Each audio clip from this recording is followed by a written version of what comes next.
Hello student, welcome to Atul education. जैसा कि friend आपको पता है, हम लोग का सीरीज जो चालू किया 20 out of 20 objective question right होने चाहिए। इसमें बहुत सारे वीडियो में आप लोग को बता दिया हूँ, बहुत सारे हम लोग ने क्वेश्चन कर लिए हैं। अभी हम लोग कंप्लीटली सेंटेंस वाले क्वेश्चन कर रहे हैं। इससे पहले हम लोग चैप्टर नंबर 1 से लेकर 5 तक का हम लोग ने किया, 4 तक का। अभी चैप्टर नंबर 5 हम लोग करने वाले हैं, डेथ ऑफ पार्टनर्स। यहाँ पर लिखा decreases in the partners executors account is the show on dash side of the balance sheet. बोलता है डिसीज पार्टनर, ठीक है। बोलता है डिसीज पार्टनर मतलब जिस पार्टनर्स का डेथ हो चुका है उसका एग्जीक्यूशन अकाउंट शो करते हैं कौन से side of the balance sheet में, तो लाइबिलिटीज साइड में हम लोग शो करते हैं। लिखा on death of the partner a ratio which is the continue partner get the more share of the profit in future is called gain ratio. बोलता है यदि किसी पार्टनर का डेथ हो जाता है तो जो कंटिन्यू पार्टनर्स रहते हैं उनको जो ज़्यादा प्रॉफिट मिलता है उसे हम लोग क्या बोलते हैं, गेन रेशियो बोलते हैं। नेक्स्ट यहाँ पे लिखा है decreases partner share of the profit up to death of the partner so is the dash side of the balance sheet, तो असेट साइड में से होता है। आगे नेक्स्ट लिखा है बेनिफिट रेशियो इक्वल टू क्या होता है, new ratio minus old ratio होता है। When the goodwill is raise at it full value and withdraw of the dash account is the credited, तो गुडविल अकाउंट क्या हो जाता है यहाँ पर, क्रेडिटेड। तो नेक्स्ट यहाँ पे दिया है amount due to the decreases partners is deceased partner is transfer to dash account. बोलता है जिस पार्टनर का डिसीज हो गया मतलब डेथ हो गया उसका अमाउंट कहाँ पे ट्रांसफर करते हैं, एग्जीक्यूटर्स लोन अकाउंट्स में ट्रांसफर करते हैं। Death is the partner is like retirement, compulsory retirement है। यदि किसी पार्टनर का डेथ हो जाता है तो वो कंपल्सरी रिटायरमेंट ही हो गया, हम लोग ऐसा मान के चलते हुए चला गया। Usually, assets and liabilities of the firm is revalued on the death of the partner, death of partners। यहाँ पर आप कोई कंपलसरी नहीं कि आप डेथ बोलो, यहाँ पे बोलता है usually assets and liabilities of the form revalued. Admission के टाइम पे भी रिवैल्यूएशन करते हैं हम लोग, रिटायरमेंट के भी टाइम पे करते हैं। For increasing the value of assets revaluation account is the क्या करते हैं हम लोग, क्रेडिट कर देते हैं। यदि इंक्रीज होता है वैल्यू ऑफ असेट्स का तो रिवैल्यूएशन अकाउंट क्या हो जाता है, क्रेडिट हो जाता है। आगे लिखा person with the represent the deceased partner is known as the legal heir, उसको बोलते हैं। जो पर्सन डिसीज पार्टनर जिसका डेथ हो गया उसको रिप्रेजेंट करता है उसे हम लोग क्या बोलते हैं, लीगल हायर बोलते हैं। डिजोलेशन ऑफ पार्टनरशिप फॉर्म में हम लोग देखते हैं लिखा realisation account is the dash of the realisation assets credited. यहाँ पे लिखा realisation account is dash on realisation of assets. यदि हम लोग असेट्स को रियलाइज कर रहे हैं तो रियलाइजेशन अकाउंट को क्या करेंगे, तो रियलाइजेशन अकाउंट को हम लोग क्रेडिट कर देते हैं। आगे लिखा है dash means withdraw the means the wind up of the firm, तो डिजोलेशन मीन्स क्या होता है, वाइंड अप ऑफ फर्म मतलब बिजनेस बंद हो जाना है। लिखा partner with the unable to pay the liabilities is known as the insolvent, उसे हम लोग क्या बोलते हैं, इंसॉल्वेंट बोलते हैं। जो पार्टनर अपनी लाइबिलिटीज नहीं पेमेंट कर सकता उसे हम लोग इंसॉल्वेंट बोलते हैं। लिखा on dissolution dash account is the close automatically, cash bank account automatically close हो जाता है।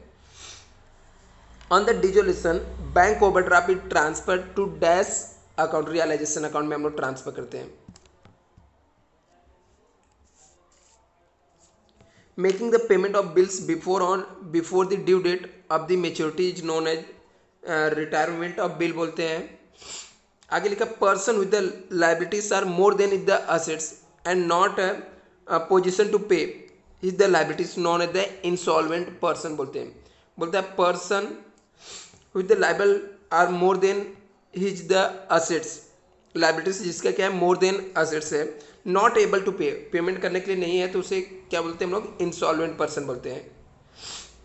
लिखा amount that can not be paid by the acceptor on acceptance of insolvency known as the deficiency बोलते हैं, उसे हम लोग क्या बोलते हैं, डेफिशिएंसी बोलते हैं। आगे अब bills of exchange payable after the certain period is known as the after the date bill, ठीक है। आगे नेक्स्ट यहाँ पे लिखा है अब bills is the drawn and accepted with the valuable consideration is known as the trade bill, उसे हम लोग क्या बोलते हैं, ट्रेड बिल बोलते हैं।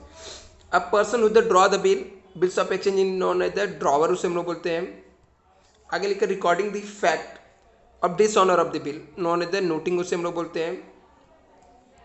When the drawee accept the bill payable at the particular place, only it is then known as the qualified acceptance as a bill. बोलता है और when the drawee accept the bills payable at the particular place only, if it is the known, तो उसे हम लोग क्या बोलते हैं,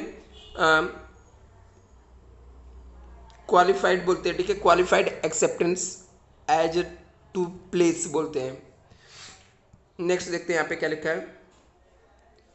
fees charges by bank for the collection of bills behalf of the holder, उसे हम लोग क्या बोलते हैं, बैंक चार्जेस. क्या बोलते हैं, बैंक चार्जेस. बोलते हैं fees charges by the bank for the collection of bill behalf of the holder, उसे हम लोग क्या बोलते हैं, bank charges. A person whom और पर as per his order amount of the bill is payable, उसे हम लोग क्या बोलते हैं, पेई बोलते हैं. नेक्स्ट क्या दिया है, inland bill is the drawn and payable in the same country. वो क्या होता है, इनलैंड बिल जो होता है ड्रॉ भी होता है और पेमेंट भी कहाँ पे होता है, सेम कंट्री में. अब bills of exchange is the dash instrument, तो बिल्स ऑफ एक्सचेंज कौन सा इंस्ट्रूमेंट है, निगोशिएबल इंस्ट्रूमेंट है. Day of grace are not allowed in the case of demand bill, यदि डिमांड बिल रहता है तो ग्रेस डे अलाउड नहीं किया जाता है.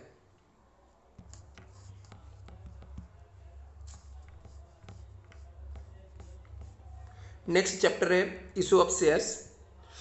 लिखा when the face value of the shares 100 and issue at 120, मतलब more than face value, it is the said dash shares are issue premium में, क्योंकि 100 रुपये के शेयर्स को हम लोगों ने 120 में इशू किया, 20 रुपये क्या आ जाएगा, प्रीमियम आ जाएगा. Dash is the capital which is the company authorise to issue by the memorandum of association, उसे हम लोग ऑथराइज कैपिटल बोलते हैं. The difference between called up capital paid up capital is calls in arrears बोलते हैं.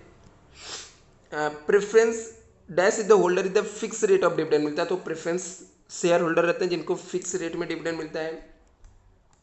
Dash is the share holder are the real owner of the company, equity share holder जो रहते हैं रियल ओनर रहते हैं company के. Dash is the form of business organisation which is the capital is the raise through the issue of share. Joint stock company जो रहती है वो अपना कैपिटल रेज करती है शेयर इशू करके. आगे लिखा है the part of the authorise capital which is not issued to the public is known as the unissued capital, उसे हम लोग क्या बोलते हैं, अनइशूड कैपिटल बोलते हैं. नेक्स्ट यहाँ पे देखते हैं the liabilities of the share holder of public limited company, क्या होता है, लिमिटेड होता है. अब public company dash is the shares is not payable of the call, उसे हम लोग क्या बोलते हैं, फॉरफिटेड बोलते हैं. Transfer share forfeited balance is transfer to capital reserve accounts में हम लोग ट्रांसफर करते हैं. नेक्स्ट यहाँ पे देखते हैं लिखा gross profit ratio indicate the relationship between gross profit to dash net loss में. बोलता है जो ग्रॉस प्रॉफिट रेशियो रहता है इंडिकेट करता है रिलेशन बिटवीन ग्रॉस प्रॉफिट और नेट सेल्स के बीच में. जो नेट सेल्स रहता है उससे लेके हम लोग ग्रॉस प्रॉफिट कैलकुलेट करते हैं, तो नेट सेल्स इसका राइट ऑप्शन है.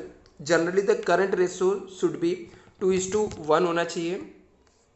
आगे लिखा short term deposit cash and cash equivalent होता है. ग्रॉस और net profit ratio express percentage में हम लोग दिखाते हैं. बिल्स पेबल करंट लायबिलिटीज है. Cash proceed for issue of debenture is the financial activities है. Ideally liquid ratio quick ratio should be 1:1 होना चाहिए. आगे लिखा है new profit ratio equal to operating ratio होता है. Gross profit ratio measure the efficiency of the production department. आगे लिखा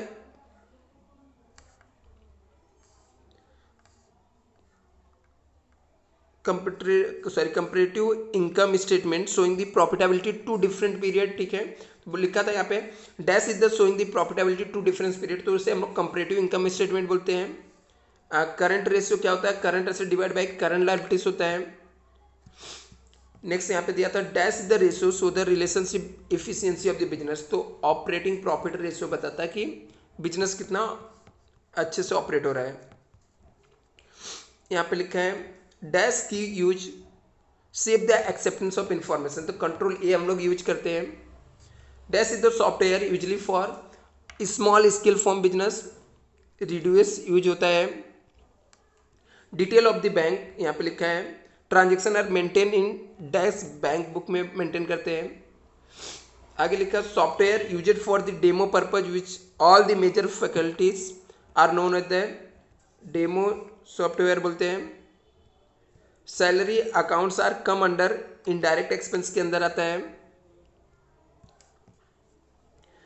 dash is the software fully functional software without any restriction, तो उससे हम लोग लीगल सॉफ्टवेयर बोलते हैं। तो यहाँ पे हम लोग के जितने भी वन वर्ड टाइप्स के क्वेश्चन थे कंप्लीट हो गए। अभी जितने भी टाइप्स के ऑब्जेक्टिव क्वेश्चन थे अकाउंट्स को भी हो गए। अभी हम लोग नेक्स्ट लेक्चर में हम लोग ड्राफ्ट बनाना सीखेंगे बिल्स ऑफ एक्सचेंज का। और इसके पहले मैंने बहुत सारे जितने भी टाइप्स के क्वेश्चन पूछे जा सकते एग्जाम में सब कवर कर लिया है। इनकेस आपको कोई भी किसी भी तरीके का डाउट रहे तो आप लोग कमेंट करके मुझे ज़रूर बताइए, मैं ट्राई करूँगा आपके जो भी डाउट रहे वो क्लियर करने के लिए। और फ्रेंड यदि अभी तक आप लोग ने चैनल को सब्सक्राइब नहीं किया तो चैनल को सब्सक्राइब कर लेना। Thank you so much.